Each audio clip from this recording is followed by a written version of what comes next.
अस्सलाम वालेकुम। सुनो न्यूज़ पर आप देख रहे हैं प्रोग्राम लाइव जामी। मैं आपके साथ मोहम्मद अजमल जान। सूरत हाल कुछ यूँ है कि इस्लामाबाद से कई एक सहाफ़ियों ने ज़राए के हवाले से दावे किए कि ईरान और अमेरिका के बीच होने वाले मुज़ाकरात का जो दूसरा राउंड है वो जुमेरात को हो रहा है या फिर हफ्ते को हो रहा है, और वो इस्लामाबाद में होगा या इस्तंबुल में होगा या जनेवा में होगा।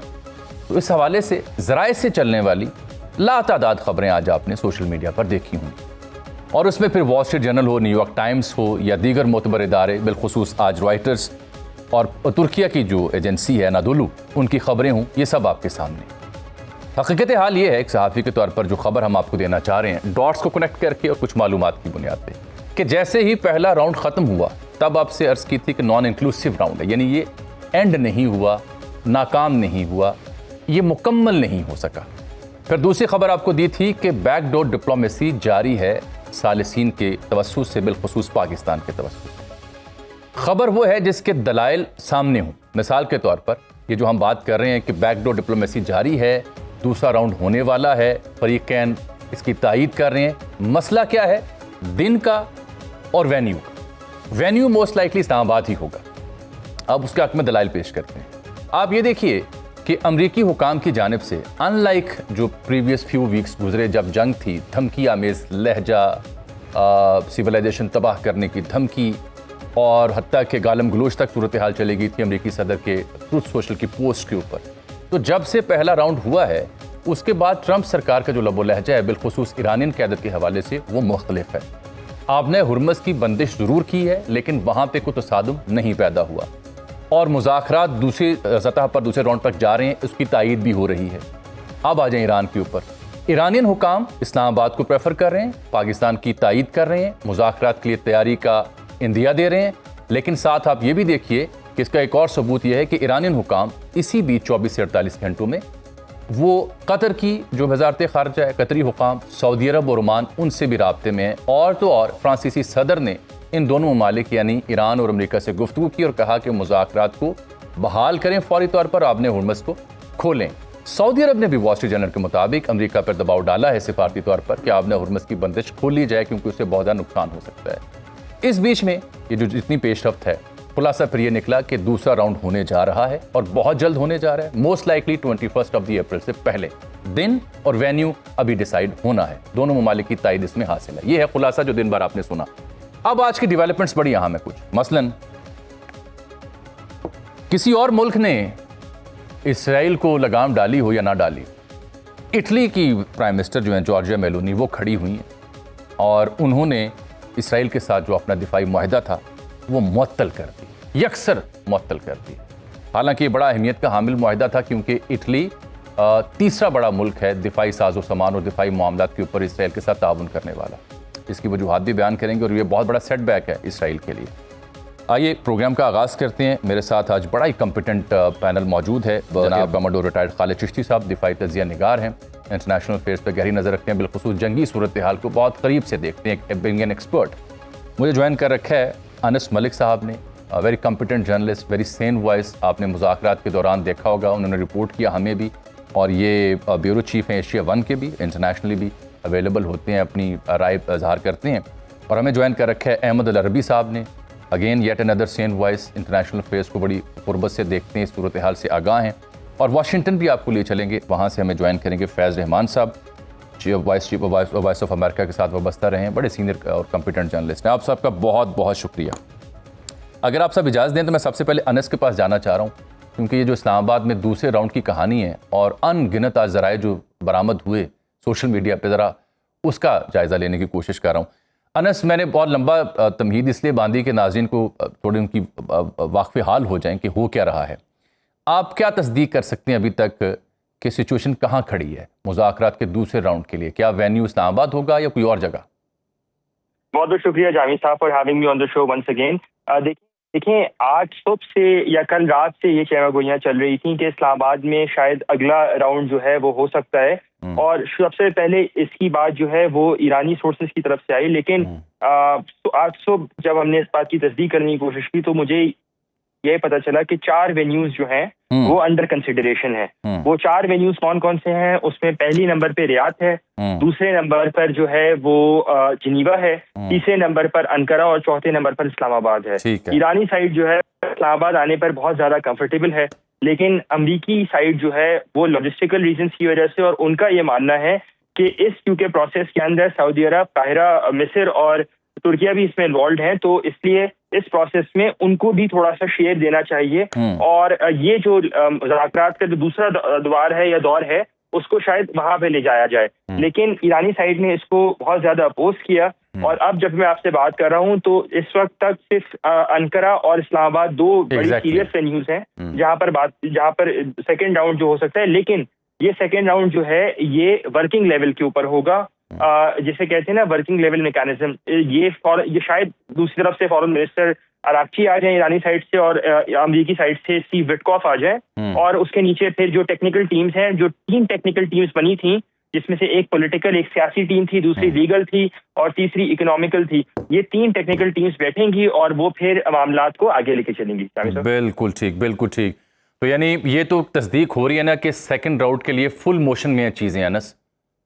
बिल्कुल फुल मोशन में है, लेकिन मुझे जो मेरी इत्तला है और जो जितना मेरी अंदाजा है, उसमें मुझे जुमेरात को ये मुज़ाकरात होते हुए नजर नहीं आते। बिल्कुल ठीक है। मेरा अंदाजा ये है कि अगले हफ्ते के शुरू में, मेरे ख्याल से इतवार या पीर या मंगल तक जो है, ये बिफोर एसेंशियली जो 22 तारीख का सीज फायर खत्म होगा, उससे पहले ये टेक्निकल टीम्स मिल जाएंगी और सीज फायर की एक्सटेंशन करके, और उस दौरान जो है वो एक डील की तरफ काम करेंगी। और अनस इसमें देखें एक और हमारे पास जो डॉट्स अगर हम कनेक्ट करें तो that makes loads of sense. वो ये है कि एक तो 21 की सीज फायर की डेडलाइन है, वो एक्सटेंड करनी पड़ेगी। दूसरा फिर Trump is going to China by the end of this month और नेक्स्ट मंथ के आगाज़ में। तो मेरा ख्याल है, और पोली मार्केट में भी शर्त लगी हुई है कि 70 से 73% तक वहाँ चलेगी ये शराब पोली मार्केट में, कि 30 अप्रैल से पहले जंगबंदी हो जाएगी। बिल्कुल, मेरे ख्याल से जितनी जो अभी भी नेगोशिएटर्स जो हैं दोनों साइड से, ईरानी नेगोशिएटर्स भी और अमरीकी नेगोशिएटर्स भी, वो पाकिस्तान के किरदार के मुतरफ होते हुए कहते हैं कि 30 तारीख तक उनका एम ये है, क्योंकि अमरीकी सदर ने 14 और 15 मई को चाइना जाना है। पहले उनको 13 और 14 अप्रैल को जाना था, लेकिन इस पूरे क्राइसिस की वजह से उन्होंने डिले किया। तो 14-15 मई का जो उनका दौरा है, तब तक वो कह रहे हैं कि उससे पहले ये डील स्ट्राइक हो जाएगी। और अब गालिब इम्कान यही है कि मामला जिस तहज पर हैं, तकरीबन 15-20% जो है वो डिसएग्रीमेंट है, 80% के करीब जो है वो एग्रीमेंट है। तो ये 15-20% भी क्विड प्रो को के जरिए रिजॉल्व करके इसको आगे बढ़ाया जाए और डील जल्दी से जल्दी, इम्कान यही जाहिर किया जा रहा है कि इस महीने के आखिर तक किसी न किसी नतीजे के ऊपर पहुंचा। बिल्कुल ठीक है। मैं अब चिश्ती साहब और अहमद अल-अरबी के पास भी जा रहा हूँ। चिश्ती साहब, आपने सुने ताज़ा मालूमात और हमारा जो तज्जिया है इस सारी सूरत हाल के ऊपर। मैं आपसे समझना ये चाह रहा हूँ, 15-20% का मामला है, ऑब्वियसली वो यूरेनियम की अफजूदगी और उसकी वापसी है, फिर मोटोरियम जो उन्होंने दिया, कभी 20 साल की बात होती है, कभी 5 साल की, और फिर जौहरी हथियार ना बनाने की यकीन दहानी। ये क्या वाकई इस काबिल मुद्दे हैं कि इसका कुछ टेक्निकल सोल्यूशन निकल सकता है? बहुत शुक्रिया जामी साहब, आपने इनवाइट किया। देखिए, इस तरह के मुज़ाकरात जो इस तरह की 2 कॉन्फ्लिक्टिंग साइड्स के, जिनका इतना डाइवर्जेंट मिलिट्री ऑब्जेक्टिव्स हों, वॉर का जो टेक होम है वो एब्सोल्युटली डिफरेंट है, ट्रैक रिकॉर्ड डिफरेंट है, ट्रस्ट डेफिसिट बहुत डीपेंड है, तो बहुत मुश्किल होता है कि पहले मुज़ाकरात के राउंड में, बिकॉज इस तरह की जिसमें ऑलमोस्ट एक एलिमेंट ऑफ हेट या रिवेंज का एलिमेंट आ जाए जो ईरान के ज़हन में होगा, बिकॉज आपने देखा 49 लीडर्स उनके शहीद कर दिए गए, 168 बच्चियां शहीद हुई, तो आई थिंक बहुत चैलेंजिंग होता है। और उसके लिए एक नेचुरल कूलिंग डाउन पीरियड चाहिए होता है। कूलिंग डाउन पीरियड मैं इसलिए कह रहा हूँ कि आपके अंदर हॉस्टिलिटीज होती हैं, आपने जंग में परफॉर्म किया होता है, तो आप ओवर एवेल्युएट समटाइम करते हैं, बिकॉज आप स्टैंड अलोन एवेल्युएट कर रहे होते हैं अपनी ताकत को, अपनी परफॉर्मेंस को, अपनी अचीवमेंट को, और आपने जो प्रोहिबिटिव कॉस्ट दुश्मन पर इम्पोज की होती है, बाज़ दफा आप उसको ओवर इन्फ्लेटेड समझते हैं। लेकिन जब आप मुज़ाकरात के टेबल पर बैठते हैं तो दूसरी वर्जन भी सुनते हैं, तो एक एलिमेंट ऑफ रियलिज्म आ जाता है। जब दूसरी तरफ से डिमांड मुश्किल होती है तो फिर आप अपने पर भी सोचते हैं कि हमारी कितनी अनरियलिस्टिक है या रियलिस्टिक है। तो आई थिंक ये एक, जैसे मैंने अक्सर कहता हूं कि डिप्लोमेटिक प्रोसेस एक प्रोसेस होता है, ये कोई इवेंट या कोई मैच नहीं होता कि आज हुआ है, शाम को हमें रिजल्ट आ जाएगा कि T20 में जीता कौन, स्कोर क्या हुआ, कौन ट्रॉफी लेकर चला गया। आई थिंक ये उस तरह की मेजरेबल टर्म नहीं होती। वैसे भी आप डिप्लोमेटिक बड़े सीजन्ड एक्सपीरियंस के साथ होते हैं, बिल्कुल, वो इस तरह की केस टू केस करते भी नहीं है, जिस तरह हम शिकों की बात कर रहे हैं, जो पार्टिसिपेट कर भी रहे होंगे, अगर उनको कहा भी जाए कि आप बोले इस पर, तो वो टेंजिबल टर्म में नहीं बताते, सही। क्योंकि उनको पता होता है कि उनको लीवरेज बाद में लेनी है, कहीं गिव एंड टेक करना है, कहीं कॉम्प्रोमाइजेस होने हैं। तो आई थिंक आपकी बात उस पॉइंट ऑफ व्यू से ठीक है, लेकिन ईरान एक न्यू पाउंड लीवरेज के साथ आया है 40 दिन की जंग लड़के। अमेरिका एक उस जोम और उस प्राइड के साथ आया कि मैं तो सुपर पावर हूँ। एग्जैक्टली। उस प्राइड के साथ जिसमें प्रेसिडेंट ट्रम्प ने कहा था कि ना मुझे नेटो की जरूरत है, ना मुझे मुल्क को, ना यूरोपियन, तो मैं तो ये कर दूंगा। वो कॉम्प्रोमाइज जरूर हुआ है, लेकिन वो पब्लिकली तो एक्सेप्ट कभी नहीं करेंगे। तो वो उस पॉइंट ऑफ व्यू से देखा जाए तो लेट्स होप कि कूलिंग डाउन टाइम भी गुजर गया, अब हफ्ता हो गया तकरीबन। आने वाले वक्तों में उम्मीद रखनी चाहिए कि न्यू रियलिज्म आए, और जो ओवर एक्सपेक्टेशन अपने अपने इंडिविजुअल जो ग्रुप्स होते हैं वो लेकर आते हैं, वो भी ग्राउंड रियलिटीज को टच करके आई थिंक इन बिटवीन कोई रास्ता निकालें।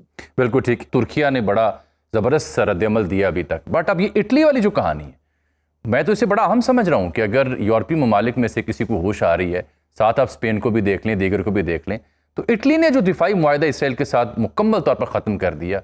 How significant is this? जी, ये एक न्यू रियलिज्म सेट हो रहा है ना जामी साहब। देखिए, बहुत सारी दुनिया में अब एक रियलाइजेशन आ रही है, और फिर पब्लिक प्रेशर बहुत है, इंटरनल पब्लिक प्रेशर तमाम मुल्कों का। जिस तरह का 2.5 साल से उसने किलिंग की और शहीद किए 70-75 हजार लोग, अभी हिजबुल्लाह के खिलाफ आपने देखा, उसका माइंडसेट इजराइल के देखें कि शो स्पॉइलर या शो स्टॉपर, मैं तो उसको शो स्टॉपर की तरफ लेके इसलिए जाता हूं कि आप देखिए हिजबुल्लाह के जो शहादतें हुई हैं और जो लेबनान में ओवरऑल हुई हैं, उनको मिलाकर देखा जाए तकरीबन 400 हिजबुल्लाह के फाइटर शहीद हुए हैं पिछले, जब से इजराइल बमबारी कर रहा है लेबनान पर। मैं उससे लिंक करने की कोशिश करता हूँ। जिस दिन पाकिस्तान में मुज़ाकरात हो रहे थे, तो इजराइल ने एक बहुत मैसिव डिस्ट्रक्टिव स्ट्राइक्स की हैं। कहाँ 1700 शहादतें थी जब से वो स्ट्राइक कर रहा था, जिसमें 400 हिजबुल्लाह के फाइटर थे। उस एक दिन जिस दिन इस्लामाबाद में मुज़ाकरात हो रहे थे, 360 शहादतें एक दिन में हुई थी, एज कम्पेयर टू 1700 टोटल जब से।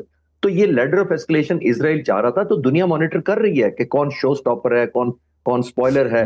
तो आई थिंक एक कॉन्शियस जमीर तो जागता है। फिर इंटरनल प्रेशर आपने देखा जब जंग हो रही थी उस दौरान भी, और उससे पहले गाजा पर जो बमबारी हुई है, बहुत सारे जो सेन वॉइसेस थी और सेन जिसको कहते हैं पॉपुलेशंस थी, उन्होंने बड़े मुजाहरे किए हैं इस जेनोसाइड के ऊपर। तो आई थिंक वो प्रेशर बिल्ड हो रहा है।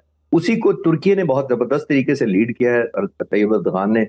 मैं खुद वॉर कोर्स तुर्की में कर चुका हूँ, टर्किश लैंग्वेज में कन्वर्ट करके। अब हमें करना टर्किश लैंग्वेज में पड़ता था, तो उनको मैं समझ पाता हूँ, उस कौम को मैं साल रहा हूँ कि वो बहुत प्राउड और ऑब्वियसली जिसको कहते हैं ना सेल्फ कॉन्फिडेंट नेशन है। तो आई थिंक उन्होंने अच्छी लीड ली है, इजराइल को एक मैसेज दिया है। ये स्पॉइलर का काउंटर करने के उन्होंने कहा कि अगर आप ये हदें क्रॉस करेंगे तो हमारे पास भी ऑप्शन है। तो आई थिंक दुनिया में न्यू रियलिज्म सेट करेगा, जंग खत्म होगी तो और इसी तरह की और भी जो खबरें आएंगी। बिल्कुल ठीक। अहमद, आप लाइन पे मौजूद हैं। मैं जरा ये इटली वाला जो अनाउंसमेंट है इसको समझना चाह रहा हूँ आपके तज्जिए की रोशनी में।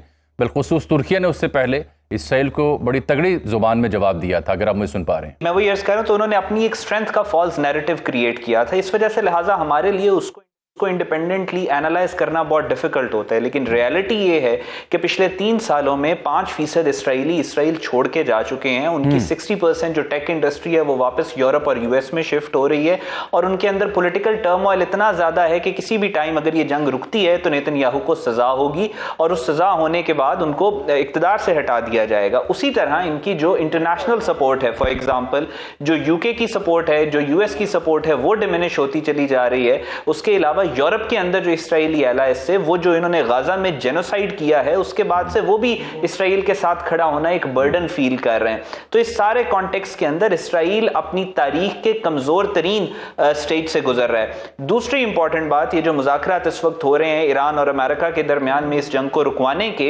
ये ब्रेटन वुड्स अग्रीमेंट जो हुआ था, जो वर्ल्ड वॉर 2 को खत्म करवाने के मुज़ाकरात थे, उसके बाद सबसे बड़े मुज़ाकरात हैं। ये अमेरिकन थिंक टैंक्स को मैं कोट कर रहा हूं। अब आप सिर्फ इमेजिन करें कि जब ब्रिटेन वुड एग्रीमेंट हुआ था तो उसकी सेंट्रल स्टेज के ऊपर आपको इसराइल नजर आ रहा था, इसराइल का कयाम नजर आ रहा था। आज 80 साल के बाद दोबारा से उस नौयत का मिडल ईस्ट के अंदर एक एग्रीमेंट हो रहा है, and you see Israel practically, Israel is nowhere. Ahmad, unfortunately I think कोई डिस्टॉर्शन है कम्युनिकेशन में, हालांकि making words of sense I would like to hear you again.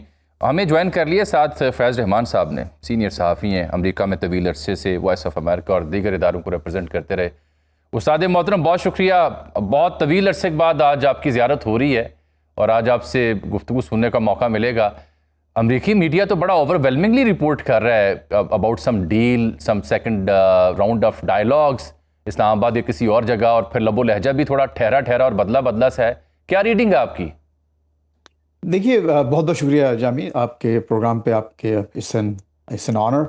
अच्छा, अब देखिए यहाँ पर बिल्कुल मैं भी आपके दूसरे मुबसरीन की भी बात सुना था। असल में इस वक्त अमेरिका की, खुसूसन ट्रंप साहब की और रिपब्लिकन पार्टी की सख्त ज़रूरत है कि ये मामला एक नहज पर पहुँच के निमट जाए और वो अपना जो बिज़नेस एज़ यूजुअल यहाँ के जो दीगर मामलात हैं उससे निमटना शुरू करें।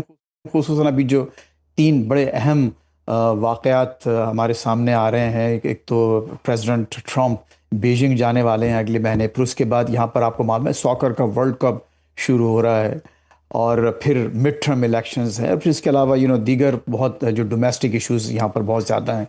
तो ये इस वक्त चाहते ये हैं अमेरिकन पॉलिसी मेकर्स और आवाम खुद कि एक कोई ठहराव आए, लेकिन ट्रंप साहब जो हैं वो हरगिज़ लगता ये है कि वो बहुत इस वक्त फ्रस्ट्रेशन, डेस्परेशन कह लें, या एक किसी दूसरे आलम में हैं जहाँ समझ में नहीं आ रहा कि वो हर एक के साथ उन्होंने लड़ाई मोल ली है। अभी जो एक रोज़ पहले उन्होंने जो पोप पर जो हमला किया है, और आज उसके जवाब में पोप ने इंतहाई और सख्त यानी बराह रास्त उनको एरोगेंट, विकेड और प्राउड कह के उस पर हमला किया और कहा कि खुदा गॉड जो है ऐसे लोगों को पसंद नहीं करता, उनका साथ नहीं देता। तो ये एक बिल्कुल गैर ज़रूरी चीज़ें ये पिक कर रहे हैं। अच्छा फैसल कदा कलामी की माजरत, ये कैथोलिक वोट का बड़ा असर रसूख है अमेरिका में, बड़ा मैटर करता है। जब इन्होंने कल अपनी ट्रुथ सोशल पे वो जो पोस्ट की थी अपने आप को नाउज़ुबिल्लाह जो जिस रूप में दिखाया, तो वो डिलीट जरूर कर दी, लेकिन वो भी मुझे लगता है दबाव में की, लेकिन साथ कहा कि मैं तो डॉक्टर के रूप में था। तो मैं ये समझना चाह रहा हूँ कि कैथोलिक वोट बैंक जो है, क्या उसका भी दबाव है जिसकी वजह से डिलीट की इन्होंने? जी अच्छा, देखिए वो तो सिर्फ वो जो उन्होंने जो एक AI जनरेटेड जो अपने आप को एक हज़रत ईसा को जाहिर कर बताते हुए दिखा, तो वो तो सिर्फ एक कैथोलिक्स नहीं बल्कि एक आम इस मसीह जो है वो भी सख्त नाराज़ था उससे, खुद अपनी के जो इवेंजेलिकल बेस है। इसके अलावा मुसलमानों ने बहुत से ऐसे ट्वीट्स और सोशल मीडिया पर उसको जो है वो उससे नाराज़गी का इजहार किया, क्योंकि ज़ाहिर है आपको मालूम है कि मुसलमानों के पास भी हज़रत ईसा की एक बहुत बड़ी हैसियत है कुरान में और उसके पूरे मज़हब में, एक पिवटल एक शख्सियत है। तो वो तो खैर सभी लोग उनसे नाराज़ हुए थे, लेकिन इसके अलावा आपका जो सवाल है, देखिए इस वक्त 66 मिलियन रोमन कैथोलिक्स अमेरिका में रहते हैं। अंदाजा कीजिए। बिल्कुल यानी तकरीबन ये समझ लीजिए कि ऑलमोस्ट 25% जो है वो आबादी अमेरिका की वो रोमन कैथोलिक, और बड़े बड़े नामी गिरामी खुद लीडर्स, सेनेटर्स, बाइडन खुद रोमन कैथोलिक थे, और इनके जो अच्छा फिर JD वैंस साहब खुद कन्वर्टेड कैथोलिक हैं। मेरा ख्याल है कि शायद कैनेडी भी कैथोलिक ही थे सर। जी हाँ, वो भी कैथोलिक फैमिली थी बिल्कुल। तो इसमें कोई शक नहीं है कि बहुत ज़बरदस्त इन्होंने अपना नुकसान किया है, लेकिन बहरहाल आपका सवाल है कि क्या ये इसका असर होगा, बहुत असर होगा। इस वक्त देखा जा रहा है कि अगर मिड टर्म के इलेक्शंस होते हैं और उसमें अगर रिपब्लिकन पार्टी अपनी अक्सरियत खो देती है कांग्रेस में, तो ये समझ लीजिए कि तो it will be a blood bath for the Republican party and for the president himself, क्योंकि फिर न सिर्फ ये कि ये तीसरी दफा इम्पीच होंगे, जी बल्कि ऐन मुमकिन है कि सेनेट में अगर डेमोक्रेट्स रिपब्लिकन के साथ मिल जाते हैं तो इनको बाकायदा ऑफिस से रिमूव भी किया जा सकता है। बिल्कुल ठीक। फैसल जरा मेरे साथ रहे, मैंने अभी चिश्ती साहब के पास भी जाना और हमने लाइन और लेंथ दोनों दुरुस्त किए हैं कम्युनिकेशन की, तो आई एम श्योर कि उनको बेहतर तौर पर हम सुन सकेंगे। छोटी सी ब्रेक लेते हैं और वापस आते हैं प्रोग्राम में। एक बार फिर से खुशामदीद। ये जो आपने हुर्मस की ब्लॉकेट वाला मामला है, नेवल ब्लॉकेट जो अमेरिका ने कर रखी है, उसमें चीन की वार्निंग्स भी आ रही हैं। सऊदी अरब भी वॉल स्ट्रीट जर्नल बता रहा है कि वो प्रेशर कर रहा है, पुश कर रहा है कि इसे खोला जाए, क्योंकि अगर बादुबंदब वहाँ पे वो कार्रवाई हुई तो सऊदी अरब को बहुत ज़्यादा नुकसान होगा मुआशी तौर पर। तो इसलिए फ्रांस भी कह रहा है बार बार कि इसे खोला जाए। किसी साहब, ये जो नेवल ब्लॉकेट किया गया है और साथ ये दावा किया गया कि हमने तो 152 से ज़ायद कश्तियाँ जो नेवल जो जहाज़ होते हैं, वेसल्स या जंगी कश्तियाँ ईरान की, वो तबाह कर दी हैं, तो इसलिए ईरान बिल्कुल इस काबिल नहीं है कि वो हमारे नेवल ब्लॉकेट को रोक सके। क्या ये तासुर दुरुस्त है अमेरिका का? देखिए, एक तो ब्लॉकेड जो है, ये दो मुल्क तो चलें जंग के दौरान में बिजी हैं, लेकिन अदरवाइज ओवरऑल इंटरनेशनल टर्म्स में, नॉर्म्स में ब्लॉकेड एक्ट ऑफ वॉर होता है। अच्छा। और अगर दूसरे ममालिक जिनका अगर ब्लॉकेड हुआ डायरेक्टली या इनडायरेक्टली, वो एक एक्ट ऑफ वॉर काउंट होता है। नंबर 2, ये देखिए, इसीलिए आपने देखा कि वो उन्होंने मॉडिफाई किया है अपना इस ऑपरेशन। उन्होंने कहा कि हम ईरान की जो आने और जाने वाले जहाज हैं उनको इंटरसेप्ट करेंगे या इंटेरोगेट करेंगे, नंबर 1, जो कि समझ आती है क्योंकि आपकी ईरान के साथ जंग है। नंबर 3 पॉइंट एक और, जिसको वो 150 कश्तियां या 165 कश्तियां या शिप्स बोट्स कह रहे हैं जो डिस्ट्रॉय की, वो तो हमें नोन है। तो उन कश्तियों के बगैर ही स्टेट ऑफ हॉर्मुज़ ईरान ने मेंटेन किया हुआ है ना कंट्रोल, और वो कंट्रोल इस तरह तो नहीं किया हुआ कि बोट्स हैं। और ये बोट्स जो हैं वो इसमें हमें लेट्स डिफरेंशिएट, जो वो कश्तियों की और बड़ी जहाजों की बात कर रहे हैं वो उन्होंने ईरानियन नेवी की तबाह की। जो पासदारान इनकलाब हैं उनका अपना एक फ्लीट है, उनकी हाई स्पीड बोट्स हैं, गन बोट्स हैं, मिसाइल बोट्स हैं, उनके सुइसाइड बोट्स हैं। तो ये वो इंटैक्ट है अभी तक, पहली बात। दूसरी एक और इंपॉर्टेंट बात है कि स्टेट ऑफ हॉर्मुज़ में उन बहरी जहाजों का डायरेक्टली या इनडायरेक्टली उस तरह कंट्रीब्यूशन नहीं था जिस तरह वो पिक्चर देना चाह रहे हैं, क्योंकि वो उन्होंने सिर्फ पास जो मेंटेन किया हुआ है ब्लॉकेड जो ईरान ने किया हुआ है वो अपने आईआरजीसी के थ्रू किया हुआ है। नंबर 2, उन्होंने उन वेपन्स फॉर एग्जांपल राद के थ्रू किया हुआ है। वो मिसाइल तकरीबन 350 किलोमीटर दूर जाता है, वो एंटी शिपिंग है, ठीक, वो तकरीबन 500 किलोग्राम का वॉरहेड उठा के जाता है, ठीक, उसकी डेटरेंस है। फिर मैंने आपको ये शायद एक दफा पहले भी जिक्र किया होगा कि अनमैन्ड उनके अंडरग्राउंड वाटर भी उनके पास वेपन्स हैं जो almost like mini scooter under water होता है, उस पर एक टॉर्पीडो लगा होता है, तो वो जाकर अंडरग्राउंड जाके हिट करता है वाटर। तो ये उन एसेट से इन्होंने न्यूट्रलाइज किया हुआ है उसकी जो अमेरिका की अमल दरामद यहाँ पे जो की हुई है। तो आई थिंक ये मिस इंप्रेशन होगा अगर हम ये कहें 165 शिप्स को मार दिया तो अब वो कैपेसिटी नहीं, कैपेसिटी तो वो शायद ड्रोन से भी उन्होंने तो एयरक्राफ्ट कैरियर को हिट किया हुआ है ना। तो ये सारी चीजें देखते हुए मैं कह सकता हूं कि वो आई थिंक रियलिस्टिक पिक्चर नहीं है अगर हम ये समझें। इसीलिए उन्होंने ब्लॉकेड से हटा के एक किस्म का चेक एंड बैलेंस का लफ्ज डाल दिया, नंबर 1, और पहली दफा ईरान को एक रिएक्टिव मोड में डाला। मैं अक्सर काफी दिनों से 40 दिन से कह रहा था कि अमेरिका ऑलमोस्ट ईरान के रिएक्टिव मोड में आ, यानी ईरान एक्ट करता है, अमेरिका रिएक्ट करता है। ईरान ब्लॉकेड वो आए थे रजीम चेंज करवाने, नहीं हुई तो काउंटर किया, अमेरिका ने कहा नहीं हम स्टेट ऑफ हॉर्मुज़ बंद करेंगे, स्टेट ऑफ हॉर्मुज़ बंद ईरान ने कर दिया। उन्होंने कहा हम खुलवाएंगे, वो नहीं खुलवा सके। फिर उन्होंने कहा हम काउंटर ब्लॉकेड करेंगे।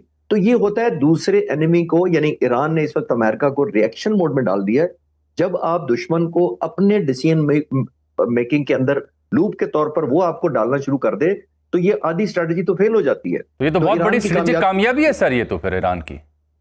जी एग्जैक्टली। लेकिन पहली दफा ये जो अभी उन्होंने किया है कि हम हर आने वाले जहाज को चेक करेंगे, ये थोड़ा सा रीजनलाइज करने की अमेरिका ने भी कोशिश की है। वो इस वजह से कि जो तेल आ रहा जा रहा है सबसे ज्यादा चाइना को जाता है, तो चाइना को वो एक किस्म का एक फील कराना चाहते हैं अनकंफर्टेबल सिचुएशन के आप स्टेक होल्डर हैं, यानी आप प्रेशराइज डालें कि ईरान इसको विड्रॉ करे अपनी टर्म्स को या सॉफ्ट करे अपनी टर्म्स को। तो आई थिंक ये वन ऑफ द वेपन्स है जिसको गेम ऑफ नर्व्स कहते हैं, पोस्चरिंग कहते हैं। उम्मीद है कि आने वाले वक्तों में ईरान इसको ज़हन में रखेगा या नेगोशिएशन के दौरान कि ये एक चैलेंजिंग उसके लिए होगा अगर वो अमेरिका ने ये सस्टेन कर लिया। बिल्कुल ठीक सर, साथ ही अहमद अल अरबी साहब, मैं साहब क्योंकि पूरी दुनिया पे आपकी नज़र रहती है, मामलात को आप देखते हैं। अब मैं देख रहा हूँ कि चीनी वजारत ख़ारजा ने ये जो उनका अरुणाचल प्रदेश है भारत का, उसको रिकग्नाइज करने से एक बार फिर इनका ये पूरा जंगान रीजन है हमारा और ये इलीगल है इंडिया की जानिब से जो इसको सूबे का दर्जा दिया हुआ स्टेट का।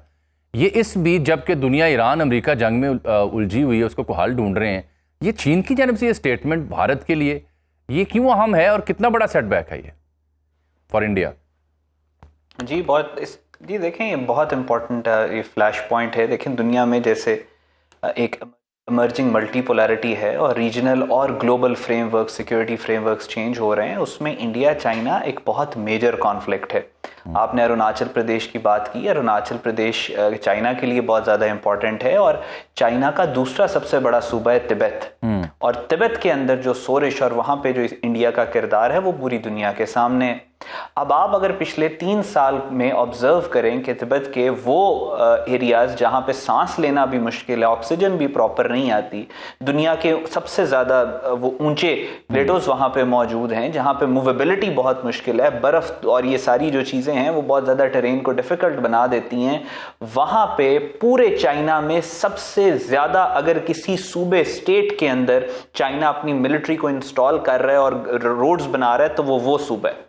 वहां पे चाइना ने जितने एयरपोर्ट्स से, एक तो एयरपोर्ट्स मजीद और भी बनाए, जितने एयरपोर्ट्स मौजूद थे उनको कमर्शियल प्लस मिलिट्री कर दिए। वहां पे चाइना ने एक पूरा इंफ्रास्ट्रक्चर, हजारों किलोमीटर लंबा रेलवे ट्रैक बिछाया है कि जो जंग के दौरान वहां पे सप्लाईज को टॉप के ऊपर लेके जा सके, और वो बिल्कुल बॉर्डर करता है अरुणाचल प्रदेश के साथ।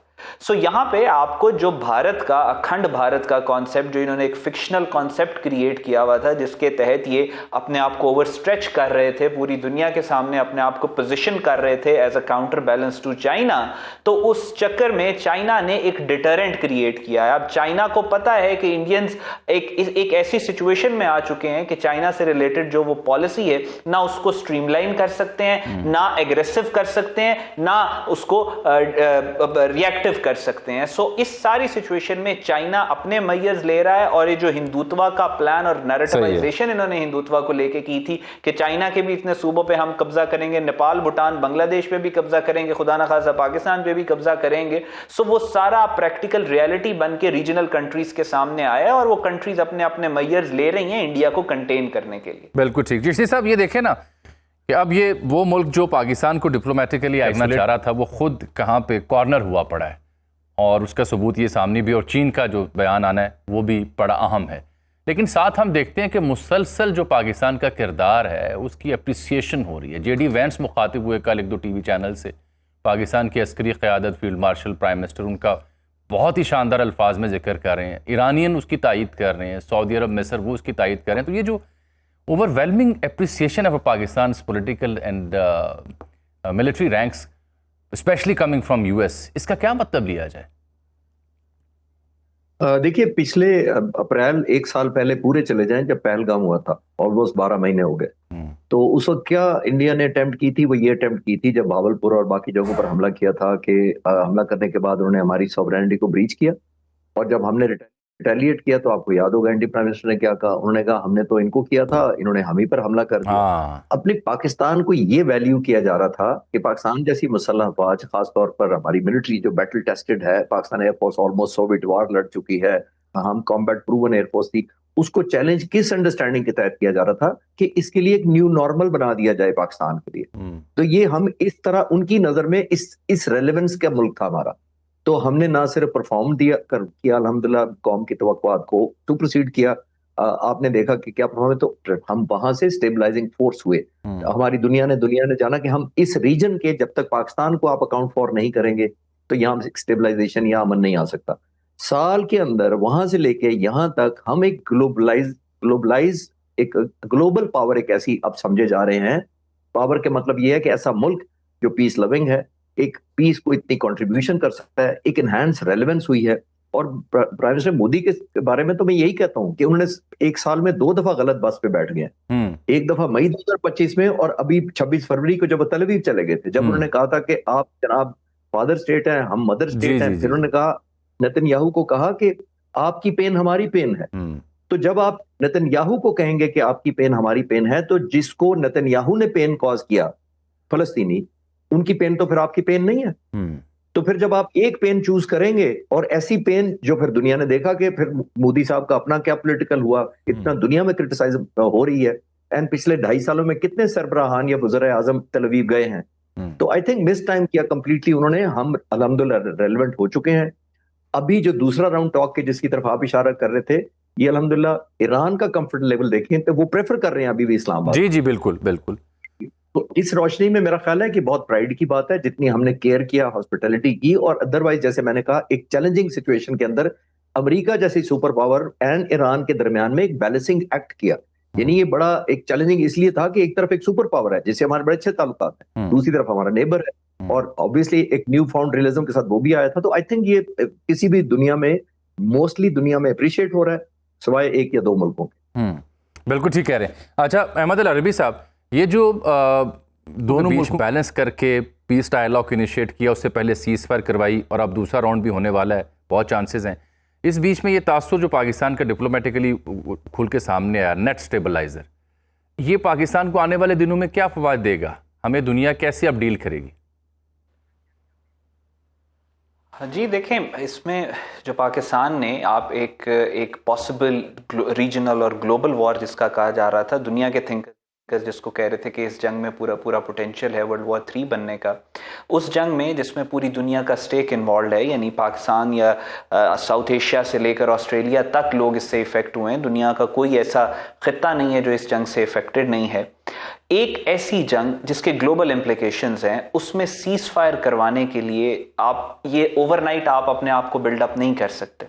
ये पाकिस्तान का 80 साल का पोटेंशियल, पाकिस्तान की यूनिक पोजीशन, पाकिस्तान का relationship with the Muslim world, Pakistan की इंस्टीट्यूशनल डेप्थ, सिविलाइजेशनल एथॉस और हमारी ability to navigate between the poles of the world, वो सारा एक पूरे का पूरा एक वो इम्पिटस। फिर उसके बाद मई के अंदर मार्का हक के बाद जिस तरीके से पाकिस्तान की लीडरशिप ने परफॉर्म किया और सारे जो ग्राउंड के ऊपर विक्ट्रीज थी उनको कंसोलिडेट किया और उनको ट्रांसलेट किया फॉरेन पॉलिसी टर्म्स में, तो ये सारे इंडिकेटर्स थे, ये सारे इंग्रेडिएंट्स थे जिनकी वजह से आज पाकिस्तान दुनिया की सेंट्रल स्टेज के ऊपर है।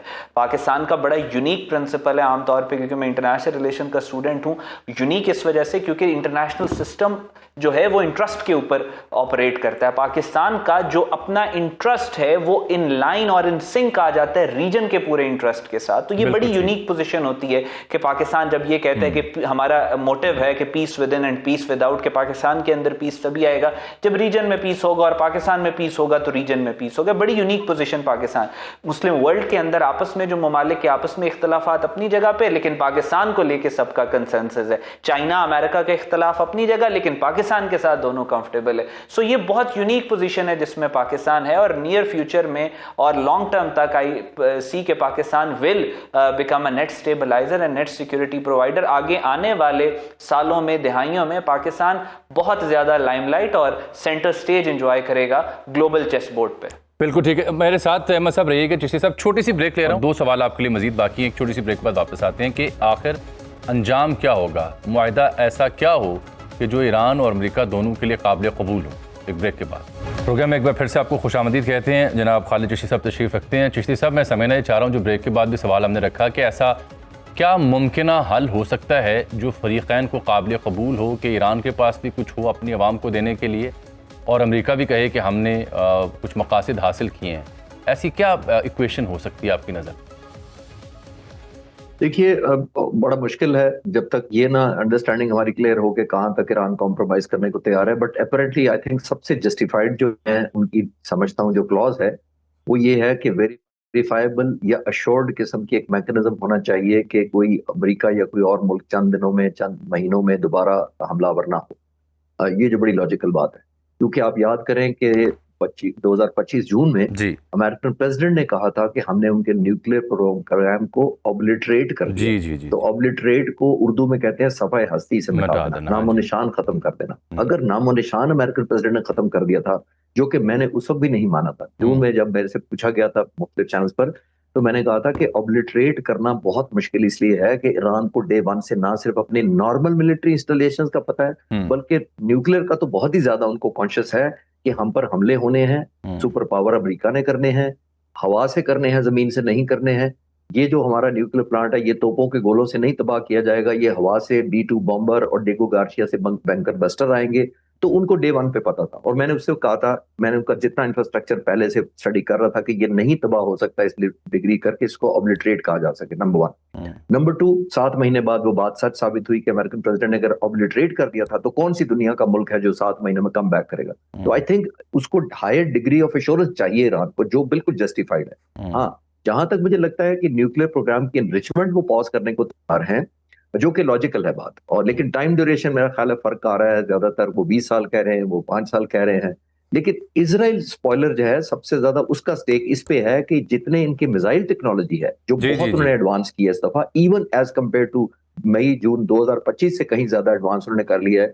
वो चाहता है कि इसको पहले रोल बैक किया जाए, क्योंकि उसको पता है कि न्यूक्लियर बॉम्ब होना एक चीज है, लेकिन न्यूक्लियर बॉम्ब का उस वक्त तक कोई फायदा नहीं जब तक उसको डिलीवरेंस मैकेनिज्म ना हो। और ईरान के पास जो अभी उसने ballistic missile, cruise missile, hypersonic fire किए हैं, ये बहुत रिलायबल, बहुत पोटेंट और बहुत एक्यूरेट डिलीवरेंस सिस्टम आ गया उसके हाथ में। तो इजराइल चाहता है कि डिलीवरेंस मैकेनिज्म पहले टारगेट किया जाए। बॉम्ब बेशक होगा तो वो इजराइल के अंदर ही रहेगा जब तक वो डिलीवर नहीं करेंगे, लेकिन अमेरिका चाहता है कि उसको ये मिले कि कम अज कम मैंने न्यूक्लियर रोल बैक करवा दिया है, एनरिचमेंट कंट्रोल कर लिया है। ईरान यहां तक कॉम्प्रोमाइज इसी वजह से करने को तैयार है कि एनरिचमेंट तो ऐसी चीज है, अगर वो वायलेट करे तो ईरान 5 साल नहीं 2 साल बाद भी दोबारा शुरू कर सकता है। तो आई थिंक ये कन्वर्जेंस बनती है। ठीक, तो चिश्ती साहब, इसमें जो ईरानियन सिस्टम का आपने जिक्र किया, अभी उन्होंने रिसेंटली जब स्टेट ऑफ हॉर्मुज़ की नेवल ब्लॉकेट की बात की थी, तो इन रिटेलिएशन जो उनके स्पोक्स पर्सन है और दीगर हुकाम, उन्होंने कहा कि वहाँ तक न ले जाएं बात को कि जहाँ हम फिर उन हथियारों का मफहूम ये था मुजाहरा करें या ऐसी चीज़ों का इस्तेमाल करें, मिसाइल टेक्नोलॉजी का, जो अभी हमने इस्तेमाल नहीं की। ये महज एक ऑप्टिक्स था या वाकई ईरान के पास मिसाइल और दीगर टेक्नोलॉजी अभी कुछ दिखाने वाली बाकी है?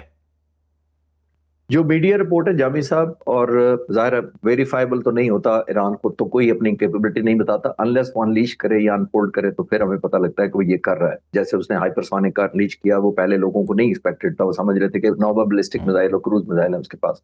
तो हाइपरसोनिक वो मिसाइल होता है जो तकरीबन 11-12 मार्क पर, यानी कि तकरीबन 16-17 हजार किलोमीटर की स्पीड पर ट्रेवल करता है। और ये जो 1500-1600 किलोमीटर ईरान और इसराइल के दरमियान फासला है, हार्डली चंद मिनटों में तय करता है।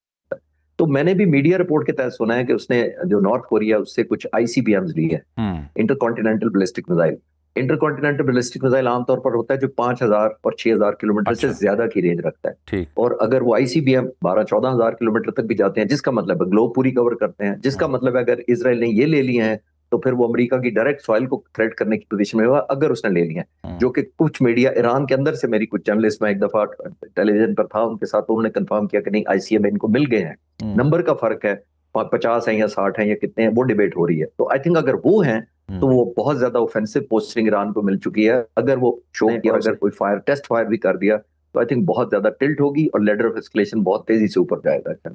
बिल्कुल ठीक। अच्छा, पाकिस्तान के लिए जो मौके इस सारी सूरत हाल में जो पाकिस्तान का किरदार रहा उसकी सूरत में खुल रहे हैं, उसमें आप देख रहे हैं कि इसके साथ साथ जो मिडल ईस्ट में एक रीसेट भी आ सकता है, क्योंकि कुछ ममालिक वहाँ पे ये कह रहे हैं कि हम इस जंग के बाद देखेंगे कहाँ इन्हिसार करना और कहाँ नहीं, डिस्पाइट द फैक्ट कि पाकिस्तान और सऊदी अरब के बीच ताल्लुकात पहले से ज़्यादा तगड़े हो रहे हैं।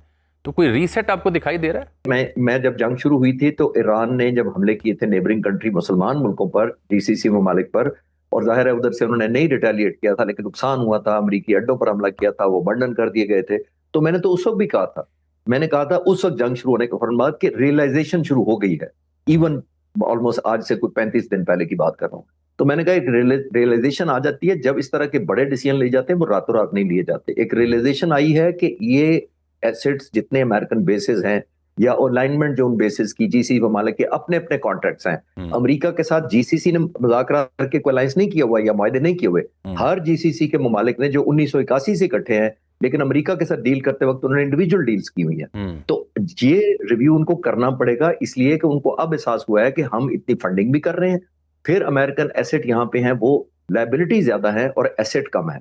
तो ऊपर से पब्लिक ओपिनियन आपने देख लिया, जिस तरह रिस्ट्रेन करना पड़ा है मिडिल ईस्ट के ममालिक को, उन्होंने हिट बैक नहीं किया, जो कि बहुत अच्छी बात है, जिसकी वजह से लेडर ऑफ एस्केलेशन ओवरऑल नहीं बढ़ी बिटवीन दीज कंट्रीज का, वो नेतन्याहू को सूट करती। बिल्कुल ठीक, बहुत शुक्रिया जनाब एयर कमांडर रिटायर साहब, हमें ज्वाइन कर रखा था अहमद अल अरबी ने, अनस मलिक ने और फैज़ रहमान साहब ने भी वक्त दिया। बट इन डिटेल डिस्कशन हमारी चीशी साहब से रही टू अंडरस्टैंड कि ईरान के पास पोटेंशियल क्या है, पॉसिबल डील क्या दोनों के लिए हो सकती है, चैलेंजेस इसमें क्या है। लेकिन अच्छी खबर ये कि पाकिस्तान का जो सिफारती कदकाठ है वो पहले से कहीं ज़्यादा नुमाया हो चुका। इसकी तारीफ़ आप अमरीकियों से भी सुन रहे हैं, ईरानियों से भी सुन रहे हैं और तमाम दोस्त ममालिक उसकी तारीफ़ कर रहे हैं।